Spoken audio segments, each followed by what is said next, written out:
Good afternoon, I'm Abe. And I'm Frank. And today we're adumbrating the second half of Chapter 24, American Industry Comes of Age, in Kennedy, Cohen, and Bailey's The American Pageant textbook. Today we have a special guest with us, our own American History AP professor. Sir, would you please introduce yourself? I'm Professor Sinclair. And back in Lincoln's day, steel, though strong, was quite expensive. This changed with the introduction of the Bessemer process in 1851, which allowed steel to be created much more efficiently. Thus, by 1900, America was creating more steel than Germany and Britain combined. But Frank, who was really in control of the steel industry in America? A man named Carnegie. Now, Carnegie was one of the greatest industrialists of his age. Starting from a low-paying wage job, he worked his way up to create a massive empire of steel production, creating 25% of the entire world's steel supply. In fact, Carnegie was big enough to threaten J.P. Morgan Steel Company, and he coerced J.P. Morgan into buying out his empire for $400 million. An accusation was hurled against Carnegie that he was a selfish capitalist for taking so much money. And in an effort to shake it off, he donated $350 million to charity, such as colleges and libraries. J.P. Morgan then stepped into the blank space left by the retirement of Carnegie and turned Carnegie's company into the United States Steel Corporation, the first billion-dollar company. But Abe, can you tell me about what was happening in the oil sector at this time? Of course. Drake's Folly was the first oil well in Pennsylvania, and it spurred the beginning of the oil industry. Kerosene, used in lamps, was the first major product of the oil industry. But soon, Edison's light bulb was invented and kerosene was rendered obsolete. Later, the invention of the automobile gave the oil industry a new opportunity for profit. John D. Rockefeller, known as Rockefeller, dominated the oil industry with his Standard Oil Company.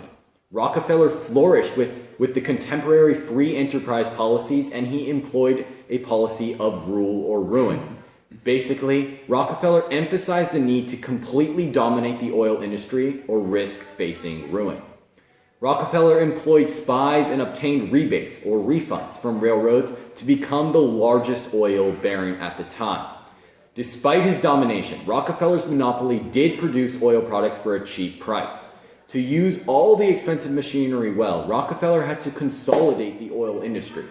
This ultimately proved to be more profitable since price wars were hence avoided. Other industries such as tobacco, sugar, and leather also boomed at this time. And with all these new industries, a class of new rich developed over the now historic aristocratic patrician families. So one day, I really hope I'll have $400 million. Good luck. Anyways, what did Carnegie do with his fortune, Mr. Sinclair? Andrew Carnegie believed that the wealthy had to conduct themselves responsibly, according to a gospel of wealth, since they had control of society's riches. But the other plutocrats, called social Darwinists, championed survival of the fittest theories. Social Darwinists asserted that the wealthy had accumulated their wealth by demonstrating greater abilities than the poor did. But this theory was actually derived from the economists David Ricardo and Thomas Malthus, rather than Darwin himself. With the survival of the fittest theory came the disrespect for the poor, since the wealthy concluded the poor must be lazy. Plutocrats were aided by the new editions of the Constitution. The clause giving Congress jurisdiction over interstate commerce was used by lawyers to avoid controls by state legislatures. And the 14th Amendment protected the emerging giant trusts since lawyers interpreted a corporation to be a legal person. Lastly, industrialists tried to build on so-called easy states where there were only mild restrictions on big business. But Frank, can you tell us, what did the government do to address some of the inequities in wealth that existed?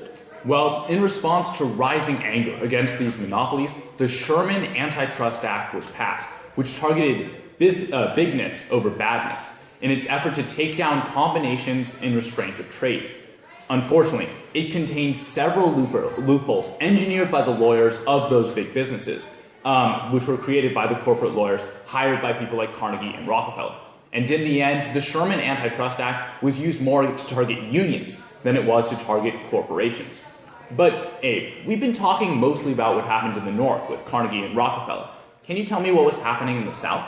I agree. Let's change the subject. The South was largely unaffected by all the new industry developing in the North. Basically, the South still operated on a sharecropper system.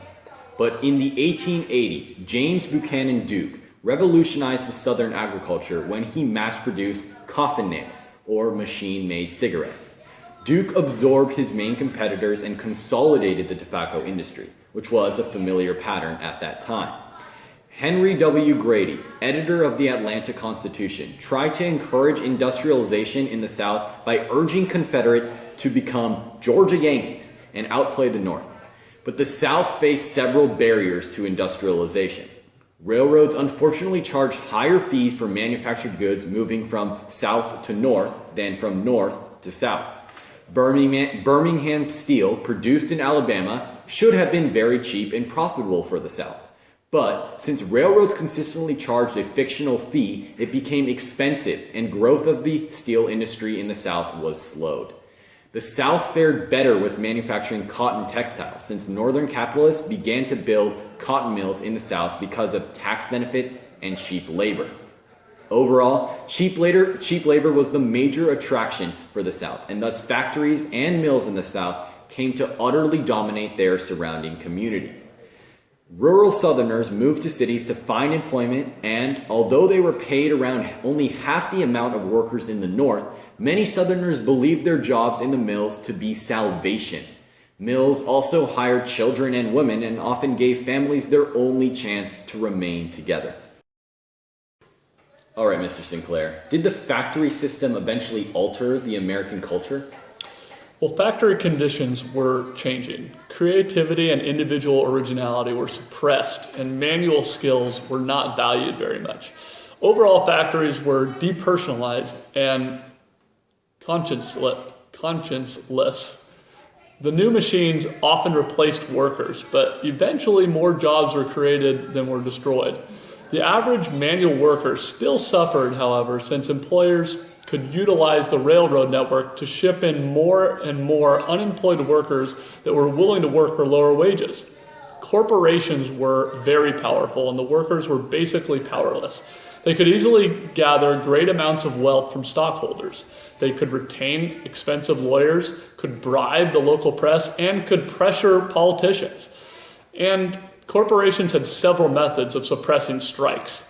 They could pressure federal courts to order strikes to be dispersed. They could lock doors against rebellious workers and starve them into submission. And they could even force workers to sign ironclad oaths or an agreement to not join a union. The middle class ignored outcries of the workers.